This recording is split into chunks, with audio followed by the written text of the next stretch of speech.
Welcome to Walking in Spirit and Truth. This is Sandi Craig, and John Craig, our other host, will be joining us shortly. You will probably hear him walk through the door. Of course, he's walking through the door right now. So we will see him joining us here in a second. And I'm so glad. I actually didn't even expect him for at least 15 minutes. So what a gift for that. Uh, you have all your stuff? I'm here. Yay. Where are our dogs? They're still in the car. We should get them. What do you think? Anyway, you can just set that down. I know this is on air, but did you get that message I sent you on the phone? Which one? Why don't you look and see?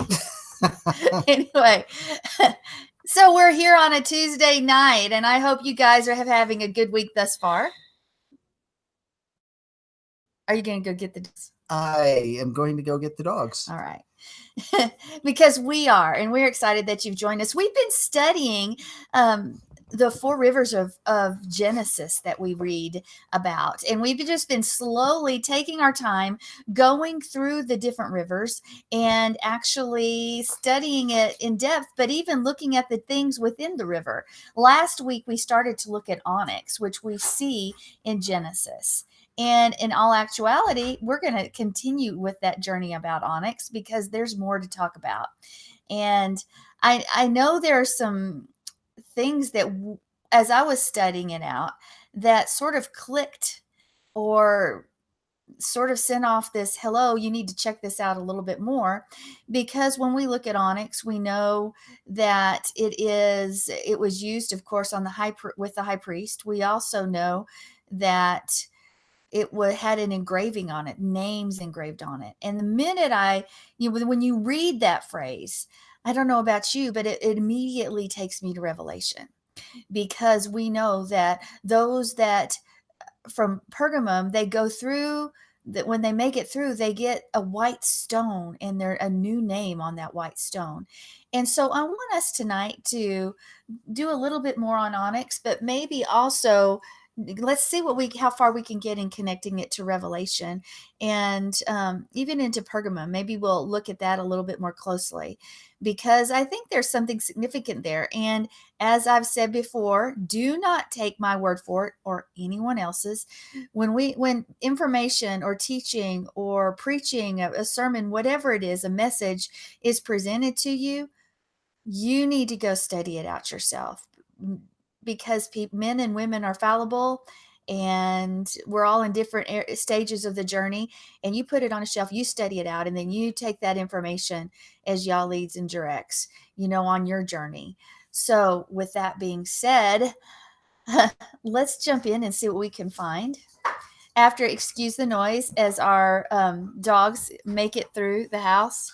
Right now they're quiet. I'm surprised. Many times they come through barking or other things. So as John gets those dogs put up, you lost one. As John gets them put up, we'll see what we can find out. Yeah, you hear him calling. John, she's not going to respond to you. Sorry. Total distractions tonight, but that's okay, right? This is a live show, but we're all people, right? So anyway, we're on Onyx. I've got to just leave her. Let's come on. One of our dogs is not listening, so that's okay though, right? So as we look at Onyx, last week we talked about the Onyx itself, that it was, that it resembled in its spelling. If you take the letters, there's some connection with some other names, and we may even look at that a little bit more closely as well. But we noticed that it was on the shoulders of the high priest, with the name six of each tribe that was engraved on the stone. And we related that to the government is on his shoulders, to our Messiah, Yeshua, because you think of what he's carrying on his shoulders, that our Messiah is carrying us as his people. as the tribes of Israel. So actually that was Isaiah 9:6. And it says, for unto us a child is born, unto us a son is given, and the government shall be upon his shoulders, and his name shall be called Wonderful, Counselor, Mighty God, the Everlasting Father, the Prince of Peace. And so I think that's very significant. But let's take that with that engraving, even knowing let's take that and let's go a little bit further. Okay. So we have this onyx stone here, and some believe that the onyx stone, actually, this was really interesting too, is that we've talked about the onyx stone basically is mostly black with white lines running through, but it's a contronym because its name actually means white. And that is significant as well. But I want you to understand that there are other colors of the onyx stone itself. Actually, pretty much every color. And as I was doing a little research today, there are some completely white onyx stones, which I find very interesting, because that again brings me back to Revelation. Because what is the scripture in Revelation? It is Revelation 2:17. He who has an ear, let him hear what the Spirit says to the churches, to the assemblies. To him who overcomes, I will give some of the hidden manna to eat, and I will give him a white stone, and on the stone a new name written, which no one knows except. Now, we also have another connection as we've studied it out a few weeks ago, which is the manna. So here we have this same sort of thing being brought up that we see in Genesis 2 verses 10 through 14 into Revelation 2:17. So let's continue to look a little bit more closely at the onyx as we've done previously, but in a little different area. So we know that the onyx is formed by silica materials, quartz and magnetite, and that creates those bands of chalcedony. Hi. Hi, how are you? Sorry to disturb the show, Uh, but this is live, and we have real lives, and we're living those lives. and I think you're probably making people laugh. I have no idea.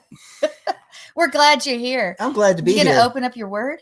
I am. I have it right here. Well, let's do that. And while he's doing that, we'll continue with description of just how that stone actually is made up with that chalcedony, because it's formed when the materials are subject to heat and pressure.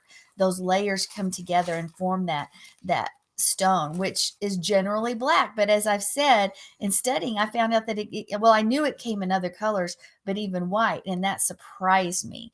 Now remember, the contronym of this black stone is white, so something black being made white. And it's interesting too, because normally the bands are like a sort of like a nail, which they're not always, but sometimes. And we know that specifically onyx is mentioned, I believe, 11 times in the word. And of course, the first one is in Genesis 2:12, and the next one is in 1 Chronicles 29:2, which is about the onyx stones being used in the temple. Do you want to turn there? Por favor. Sure. I'm going there right now. 1 Chronicles. Run. 10:12. 29:2. Oh. Where'd you get 10:12? 29:2. I have no idea. You don't know? No. Well, we need to get some music that we can play when your page turning. Okay, 29:2. 1 Chronicles 29:2 says, now with all my ability I have provided for the house of my God the gold for the things of gold, and the silver for the things of silver, and the bronze for the things of bronze, and the iron for the things of iron, and the wood for the things of wood, onyx stones and inlaid stones, stones of antimony, and stones of various colors, and all kinds of precious stones, and alabaster in abundance. Okay. So there we have it. We have it that it's in the temple. And then Job describes it as precious in Job 28:16. Yeah, I'm going to keep you on your toes now, so don't even bother with the rest of it. Let's repeat that again, Job. Are you going to make up some new numbers like you did on the last one? Some 29:16? 28. 20. Close. All right. 28:16. I have been touring the Texas Panhandle today. You haven't told me where you went. But you don't need to tell me now. This isn't the time. So, Job 28:16. It cannot be valued in the gold of Ophir, in precious onyx or sapphire. Okay, so there's another mention in Ezekiel 28:13. It's going to tell us that it was one of the many stones in Hasatan's covering. Ezekiel 28:13 reads, "You were in Eden, the garden of God. Every precious stone was your covering, the ruby, the topaz, and the diamond, the beryl, the onyx, and the jasper." All right. And etc. etc. etc. And the other 7 times are going to be mentioned in the garb of the high priest. And so there we have those 11 times in the word. Now,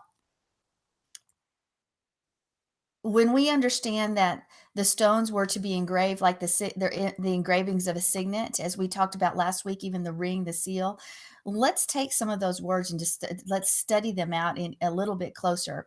We talked last week that the stones were to be placed on the shoulders, and Aharon shall bear their names before the Lord upon his 2 shoulders for a memorial. And Yah did that in part to be so that we would be reminded of the children of Israel. He doesn't need to be reminded of anything. So it was really a memorial for the Israelites and the high priest. But let's look at it a little bit more closely. When we look in Revelation 2:17, which I read previously, but you could go ahead and turn there. The word used for stone, and I may mess this up. It's actually spelled P-S-E-P-H-O-S. So Cephas G5586. It actually means a small worn stone or pebble. It also means a vote. And I think we're going to discuss that a little bit more in depth. But actually, in ancient courts, if one was guilty or not guilty, the sentence was pronounced by using stones. And if a jury member was placing a white stone, that means he's declaring that person innocent. And a black stone, of course, they were meant to be guilty, which I think that sort of plays along with us, because we are described as our hearts are black and they're made white, right? That's right. Do you want me to read that? No, I want you to engage with me. I'm engaging. I'm listening to what you have to say. I want you to say something too. Okay. So, well, jump in there anytime, John. So we have this guilt and innocence. Guilt if the black stone was presented, white if guilt if the black stone was presented, white if innocent. He was innocent if the white stone was presented. Well, I was just thinking when you were talking about that, and I have to say this, going back to my college days, and I'm going to preface this by saying that. Well, I'm just going to say this. I was part of a fraternity. I have since renounced my You oaths. did that like the second year in college, right? First year in college is when I joined up. No, when you renounced it. It was my senior year. Oh, I did. Oh, okay. Yeah. So I didn't understand what oaths were until my senior year, and I was like, oh my goodness, look what I did. But nevertheless, when they would do this certain ritual, I will say, and that was when there was a pledge who they didn't like, they would pass around this box. It was full of either white marbles or black marbles. So like a stone. Like a stone. And if you wanted to keep that person, and if the person was somebody they just didn't like, or if it's somebody that they violated the rules of the fraternity or whatever, then they'd pass it around, and you would put a black marble in the box. And if you said, hey, this is forgivable, let's just go on, you would put a white marble in the box, and it was a judgment. And then they counted up the marbles, and whatever had more, the white or the black, is whether or not the person stayed or left. They called it, they call it blackballed. Oh. And so with that, they would say, okay, you've been blackballed. That means you are no longer part of this fraternity, and pack up your bags and go. But you were never blackballed. I was never blackballed. But you blackballed the fraternity. I did. Yeah, I turned in my letter and I never heard a thing from them. I mean, they just like wrote me off and didn't even say, "What? Why are you doing this?" No. So nobody came to you and said, "Hey, man." Yeah, my friends, none of them. Nobody Did you have followed up. They were upset that I even moved out originally, my senior year. They said, "What? If you're not here, who? We need you to help us pay the bills." And I'm like, "I'm not living in this house any longer." Okay. Well, The now you've heard stories it. of my The life. stories of your life. Right. So, but I was never blackballed. I was a good guy. Everybody liked me. Well, for a while in college, you weren't even saved. It took a little bit of time, but that's a whole nother story. That's another story. So of course you were you were a guy people wanted to have around. You're fun, right? I'm still fun. You are still fun. So as long as I can make you laugh, I know I'm being fun. Okay. We're going to look at the word overcome from Revelation 2:17 now. And the Greek word to describe the acquittal there is nekonti, and it is the word for overcomes. So acquittal and overcomes, those are sort of related together. Yeshua promised us that those who are acquitted, those who overcome through salvation, are found innocent, that we will receive hidden manna to eat and a white stone of innocence, which is engraved with a new name, a new identity. And again, we're going to look at that a little bit more closely. But I found something else to be interesting. In Hebrew tradition, stones would be inscribed between two people who had become intimate friends, actually. And those stones were known as the tessera. Okay, and I've heard that terminology before, tessera. Each person would actually have a stone with a special inscription, and the stones would be passed down actually from generation to generation to generation. Not just one generation. It wasn't just the current generation. It was passed down over and over and over again. And so if one of the ancestors was traveling and they needed a place to stay, they would show their stone, their tessera stone, to the descendants of the friend.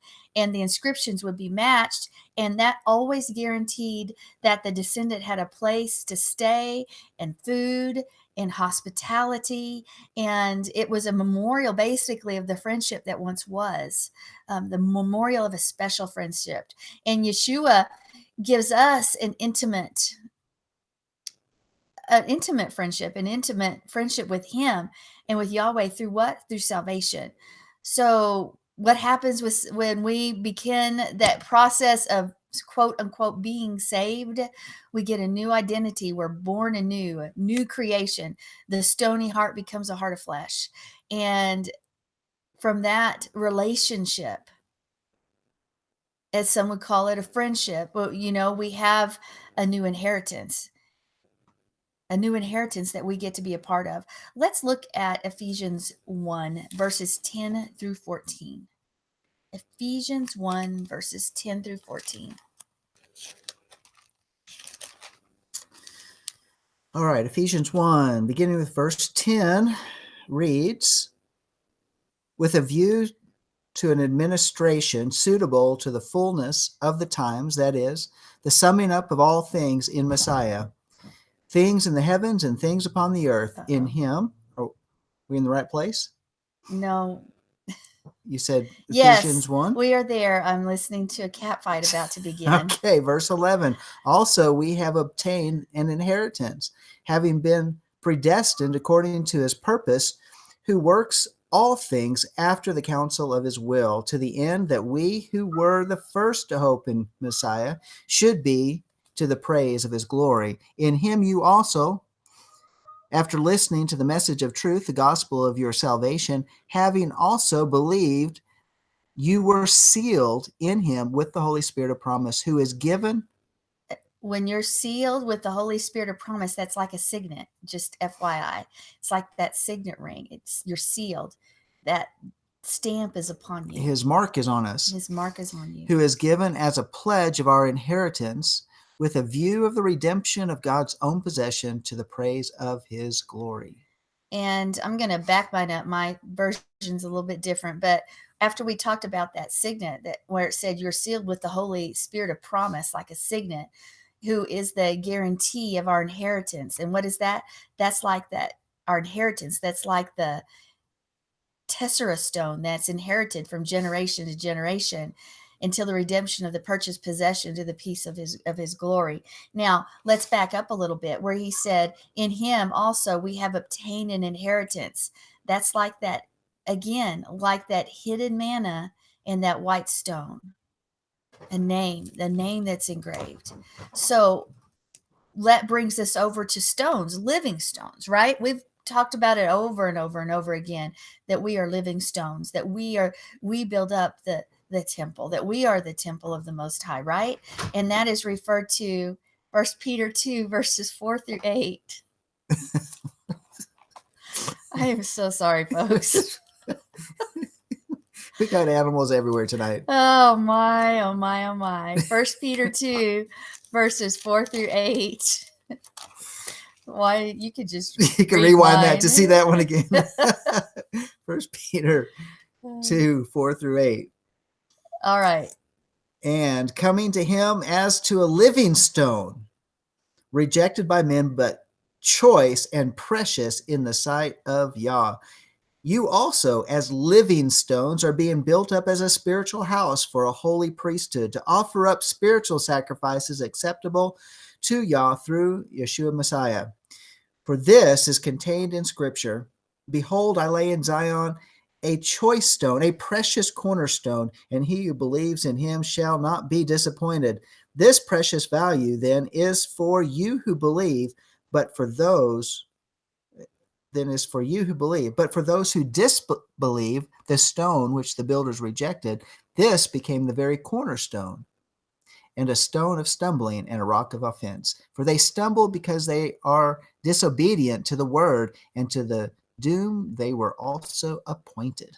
So when you're seeing that, and when it says, and he who believes on him, that's Yeshua, our Messiah, that Yeshua is either going to be a cornerstone, precious to us, an intimate friend. We are his bondservant. He is Yahweh. Or he is going to be a stone of offense, a stone of stumbling. And we see that in the world today over and over again. Is he the life, or is he bring grief? And he doesn't do it, but it's our own stubbornness, our own rebellion that brings forth that manifestation of offense and stumbling in our lives. Oh my goodness, John. Jump in anytime. All right. I didn't realize that there was a place for me right there. Yeah, that's why. Yeah, there is. So, and I also think about this. Think about us as living stones. And I've said this before. Many people may have heard me say this before, but we as living stones, since we're talking about these precious stones, are to fit, and we fit perfectly together. But why do we fit together? Because we're forming the temple by which his presence dwells. And it's perfect. You can't get anything between us when we are, and we've been talking about these smooth stones. They've been worn smooth because he made us to fit that way. He's taken off all of our rough edges. So there's not any gaps. There's not any type of place by which, a wind that we don't want to pass through those walls to get in. We're out here in West Texas, lots of wind out here. We don't want some of that wind because it just brings in dust and debris and all that sort of stuff. But no, his temple is perfect, and because his presence dwells there, and that's what we form. That's exactly right. That is exactly right. Now, I want us to take the onyx stone, and I want us to take the white stone of Revelation, and I want us to look at them together, but I want us to examine the context of the white stone a little bit more completely. So let's turn to Revelation 2, and we're going to read the whole passage of this, which is verses 12 through 17. And I want you to remember that this is the third assembly of Revelation. So the third assembly is going to be related to the third feast, which is what? The Feast of First Fruits. It's going to be related to the third day of creation, and where we have the gathering of the waters. It's also going to be related to Etzah, that spirit of counsel, that third spirit that we see. So think of all those things as we continue to study down this path, because it's also the third of those things listed which I find interesting. In the river, we have the good gold, we have the bdellium, and now we have the onyx stone, which I'm relating to the white stone. So go ahead. Revelations 2, beginning with verse 12, and to the angel of the assembly in Pergamum write, the one who has the sharp two-edged sword says this, I know where you dwell, where Satan's throne is, and you hold fast my name and did not deny my faith, even in the days of Antipas, my witness, my faithful one, who was killed among you where Satan dwells. But I have a few things against you, because you have there some who hold the teaching of Balaam, who kept teaching Balak to put a stumbling block before the sons of Israel, to eat things sacrificed to idols, and to commit acts of immorality. Thus, you also have some who in the same way hold the teaching of the Nicolaitans. Repent, therefore, or else I'm coming to you quickly, and I will make war against them with the sword of my mouth. He who has an ear, let him hear what the Spirit says to the assemblies. To him who overcomes, to him I will give some of the hidden manna, and I will give him a white stone and a new name written on the stone, which no one knows but he who receives it. All right. So here we have, this is the third assembly. Now, if you are ever one who thought, well, the assemblies of Revelation, those are others, or maybe it's just, maybe you think the Hebrew roots Messianic is the only one, the Church of Philadelphia. I don't know, but what other people think. But I will tell you that when you look at the symbology of everything within these passages about the assemblies, all the symbolism are things that we would find in our own congregations, in our own assemblies. So we're looking at us. Where do we fit on the spectrum when we read about these assemblies, about these groups, about these fellowships? Where do we as individuals fall? Are we our prayer and hope is that we're like, as the Church of Philadelphia, as the 144,000, as the bride herself. That's our hope and prayer. That's what we're working towards, if we're willing to be molded. But let's look at this. Let's look at Pergamum and see what else we can find, if it gives us some idea of what's going on and why this white stone is presented, and possibly how could it go back to all the way back to Genesis, because as I've said before, everything begins in seed form in Genesis. So Pergamum itself means height or an elevation. All right. So when you think about that, it's really the combination of the words pergos and gamos. And some may know it means city or high tower. It also means married or united in marriage. So for Pergamos or Pergam, the literal translation of Pergamos, therefore, is married to the high tower. So Pergamum means mixed marriage, and it's prophetically the merger of paganism and so-called quote unquote Christian practices from the 4th century, when everything, third century, when it all began happening. So I think it's very interesting to think that Pergamos is married to the high tower. Married, what does that mean? Married to the high tower.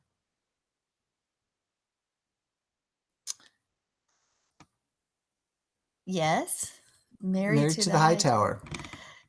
Think about that. That is, what do we erect in our lives? What kind of idols do we erect in our lives and we worship, or at least we give our time to? Married to the high tower. I think about a couple different things. I think about these obelisks. I think about even the season that we are entering into, which is the Christmas season, where people erect the tree in their homes, and which is, very clearly what that is. It's not a symbol that's within Scripture. It is truly a pagan idol that's erected in the houses.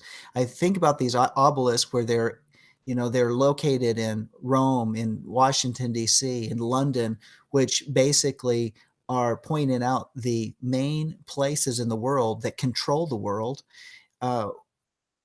religiously, financially, militarily, that type of thing. I think about how, and then they brush it and say, "Oh, but we believe the Bible."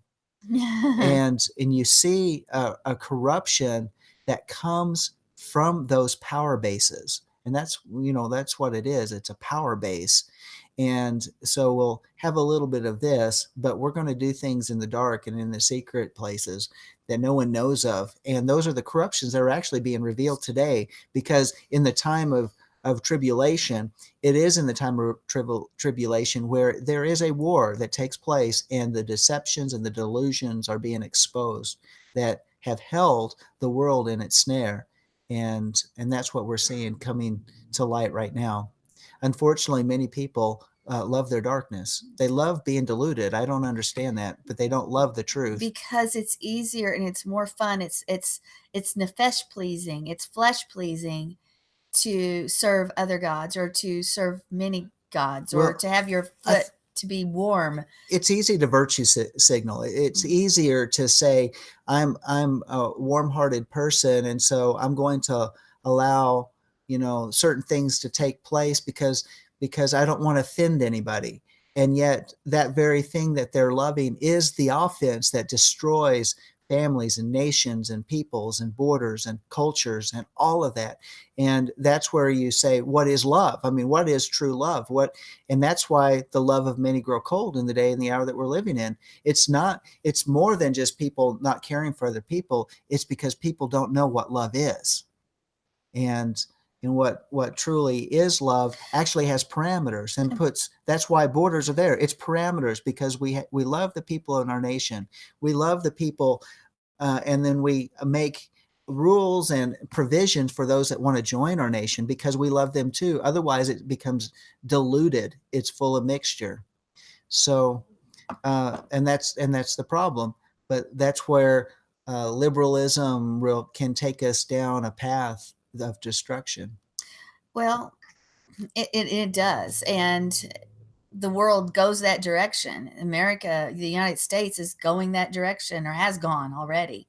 But when we think about the dual meaning of Pergamum, which means the hydro elevation or mixed marriage, and the merger of the face, really, I want us to go back to the third feast, because we have that word elevation. And what happens at first fruits? The elevation of the sheaves. And what is that? That's sort of to represent the resurrection. And the first fruits of the barley, it's like the resurrection on the third day. It's the rising of those of those who love him, and that third day resurrection. So, like I said, we're going to relate these things because they're all knitted together if we will just search it out. So when you scorch the barley itself, it symbolizes fires of death and hell, and the first death anyway, and that waving of the waving of the offering, the resurrection. So let's remember that, because both deal with a type of elevation and the raising of the righteous. All right. Okay. So let's look at a specific history of Pergamum, or Pergamos. It was actually near the modern city of Bergama. It was atop of a tall conical hill that it could be seen. You could see the Mediterranean actually from it. It was about 40 miles north of Ephesus and 15 miles inland from the Mediterranean in the valley of the Caicus River. And there, that is where Pergamum was. It was existent basically from 213 BC to 133 BC. And the capital was Adalid, the Adalid kingdom. And it's in 133 BC, its dying king willed it to the possession of the Roman Empire. Dun, dun, dun. So it didn't happen by conquest, but by choice. It was actually, the whole city was willed to the Roman Empire. That's wild. Anyway, because the city was limited in its location, it really could never become a center for commerce. So it wasn't a profitable city. And it wasn't like Ephesus or Smyrna, that could be rich in goods and trade or religious focus. But it still had its own claims to fame, so to speak, because it had, and this is very interesting, it had one of the most elaborate or famous libraries in the world, and it had 200,000 volumes, according to the writings of Plutarch. 200,000 volumes for a library back Yeah, then. that's huge. It's very huge. The only library that was greater, of course, would have been at Alexandria. And the word parchment is actually derived from Pergamum, as Pergamum was where parchment was invented. Bet you didn't know that. Anyway, and that happened in response to retaliatory export embargo against the Egyptian papyrus. So then they figured out how to make parchment. So it was built during the reign of King Eumenes II, and it became one of the most important libraries of the ancient world. Of course, with 200,000 volumes, it would be that. So it was also the center of religious pagan worship. The city, all over the city, everywhere you turned, there was idolatry, and there were statues, and there were altars to pagan gods. I mean, I guess anywhere you turned, you could have found a place to worship another god, but are we any different than that right now? No, No. not at all. So the people of Pergamum were actually known as the temple keepers of Asia. The temple keepers of Asia. So they had three temples that were dedicated to the worship of the Roman Empire. If you didn't know that, the Roman emperor, the emperors were always worshipped as gods. Yes, that's true. And you're talking about all these different places of worship. I mean, again, we were talking about the Christmas tree. Every place you turn right now, there's a Christmas tree. There is a Christmas tree. Every house just about is erecting a Christmas tree. Okay, but there's more than that. Everywhere we look. In the stores. What about the stadiums? They're full of worshipers. The stadiums are full, yes. They're worshiping. Well, they're not full. I mean, they got people in them now, but they're not as full as they used to be when it comes to professional football. It's just the truth. But I'm not saying just that. We have basketball courts. We've got stadiums. We've got seating. We've got the gods of the churches. Because how many walk into church and they worship that person who's given that message, or the latest teacher or teaching? Oh yeah, it's you look at pop culture. Okay, so the people on the big screen, the people that are on the stage with the music, but in churchianity, there's pop culture. It's the same thing, elevating the person on the stage. He's the coolest. I recently came across something to talk about the top 10 pastors in America. Why are they top 10 pastors? Because they have the largest congregations in America. Why does that measure success? Why do people? And they measure their success by their $1.5 million salaries, or by the number of people, and by the number of people that are in there. Yeah.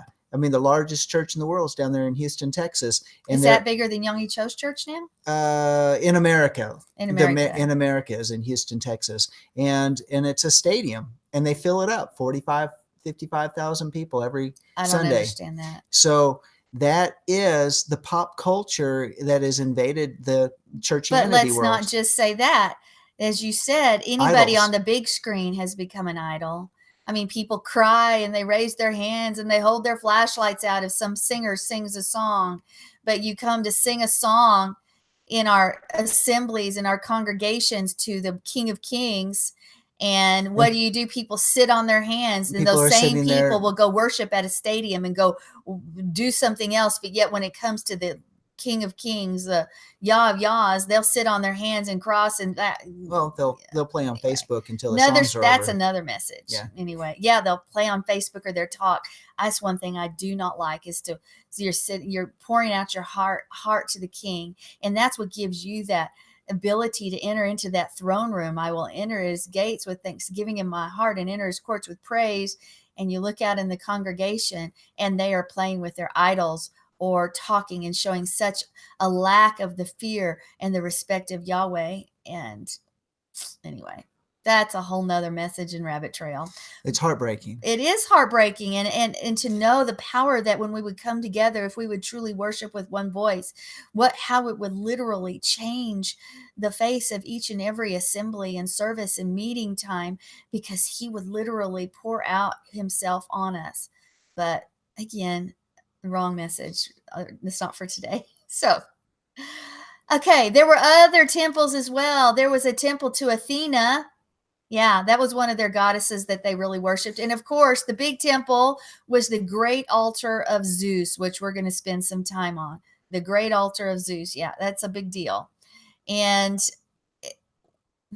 anyway, lots of natural disasters and things that brought pretty much all of those temples, all of those counterfeit worship places to ruins. And by the 1800s, it was pretty much just a memory of the past. So would you say that natural disasters are a form of judgment upon the pagan worship Yes. sites? Yes. So what does that mean? They're a form of judgment on in our country or anywhere in the world? Yes. Now, what that happens with that is when you read Revelation, Revelation is really about those who long to be part of his kingdom being awakened, saying, hey, yeah, we see judgment coming, but judgment should cause us to run into his arms. Exactly. So again, I think that goes back to what we said earlier. Are we going to consider it a blessing or revelation? Or are we going to see it as a stone of stumbling? Yeshua, our Messiah. That's right. You know, when those things begin to happen in our lives and the birth pangs are going on, when disaster hits, are we going to run to him or curse him? Which is it? Are we going to say, you know what? My life's not quite right. I need to make it right. Anyway, that's a question we should ask ourselves every day. But it also brings us to the reality that as we see things coming upon our nations, and I don't know, people that are, since we're live and this is YouTube and it'll go into the archives, people from around the world can watch this broadcast. But the thing is when we see invasions of hordes of people that are not part of our culture, when we see natural disasters hit, when we see these different things, why is it? It's because the nation has ignored the move and the voice of the Spirit of God that's saying, come back, come back, come back. And so the heat has to be turned up. It has to be turned up. So famines and pestilence and wars and rumors and wars and all these different things, why do they increase at the time before the coming of the Son of Man? It is to get our attention. And will we listen? Do we have to go to the place of having been brought to nothing, completely put on our knees before we get the message? Or will we take the initiative and say, Father, break my heart before these things break me? And I mean, that's ultimately, because the hardest thing is when things come and then to see family members pass in the midst of hardship. And we think, and we're gonna have one of two choices. Do we shake our fist at God, or do we say, "Oh my God, forgive me? I am a sinner. I repent from my idolatries, right, and my sorceries, and all of the different things that we have engaged in." And this is the day and the hour where that should be a daily thing, where we're constantly examining ourselves and going before him as he reveals something else to us. And I tell you what, it's traditions that have been harmony and all that sort of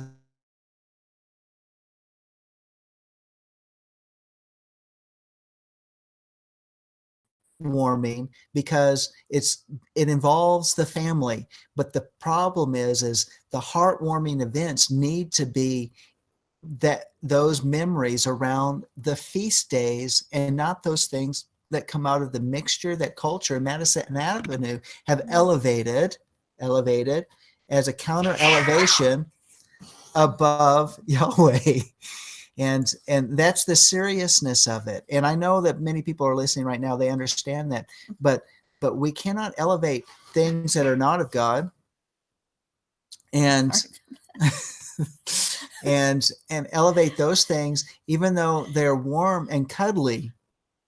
And we need to go full cycle back around to those things that actually are the memories that are part of God's traditions, and stop elevating our own. And remember this, in this nation, in the United States, Christmas was outlawed before, but it was come over and it was fully embraced when Madison Avenue got a hold of it. Well, also when the Queen of England Embraced it, that helped legitimize it too. But especially, I mean, it's always about the dollar, isn't it? It's always about the dollar, and yet we built traditions around that. It's a recent tradition, but we need to divorce ourselves from those and embrace the traditions of our fathers, and which is truly the biblical feast days and the Sabbaths, and those. That's what God's appointed days are. That's when he meets with us. And okay, so we get a day off during those days, but why not embrace Passover and Shavuot and Sukkot? Why not his feast days? Because why? Because that's where he's appointed it. That's absolutely true. And all I know is that I think you look around and everything you breathe and see right now is saturated with the worship of this time of the year. And you can't get away from it. It's everywhere. And the whole season begins with what? Let's really connect the dots. The whole Christmas season begins with Halloween. That's true. A very high satanic day. Well, and it's not just two. I mean, there's a couple right there together. So think about that. I mean, they really start pushing. I know Christmas is in the stores before Halloween, but once they get done with that, they're merchandising and they're really going after the Christmas season after that. It is something we need to recognize that it is a complete deception upon Bible believing people, or people that call themselves believers in Yeshua the Messiah. And that's right. Tova actually said it was illegal till 1856. Yeah. Wow. 1856. And people get caught up in it. And all I've heard that it's one of the biggest things for people to lay down. You don't know my heart. Well, God knows what's in my heart. And it's deceptive above all else. Because you're literally bred from the moment you get out of the womb on to celebrate this day. And then when you finally open your eyes and you see the history of it, and let me tell you, people who are not into Hebrew roots, or who are not into any Messianic thing. I know people that turned away from Christmas that don't understand any of this a long time ago, because the truth is out there for anybody. You don't have to be examining the scriptures to figure it out. Mm-hmm. It's really easy to find. In the age of information, all one has to do is say, I want the truth. I just want the truth. And I don't want to participate in anything that's false or full of mixture anymore. That's all you have to do. I just want the truth. I just want the truth. And I think the truth searchers and the truth seekers are few and far in between these days. And that's sad. But they're still out there. There are some that sit in the chairs and the pews of the churches beside you, don't go anywhere, that are still out looking for truth. And it's up to us to bring that harvest in. It's up to us to continue to bring light where there's darkness, and even in the midst of this season. And when we compromise ourselves, we just validate that, I believe. And we become that stumbling block ourselves. Anyway, we are just like the assemblies of Revelation. When we truly examine ourselves, we need to take an honest look at our lives and see, where do we fit? Where do we fit? And then change it. So we totally were off track right now. So I guess that's where we're supposed to go. Well, we were going to go ahead and start up and continue this discussion maybe next week, maybe the next week after that. I haven't discussed with you whether we're talking about Hanukkah next week or not. So we'll talk about it and find out. But hey, tune in next week either way. Either way, because we're going to have a good time, and we'll probably have a cat fight too. No. That with real cats. They'll probably go like behind the couch there again. No. But No. they always get active when we do a live program.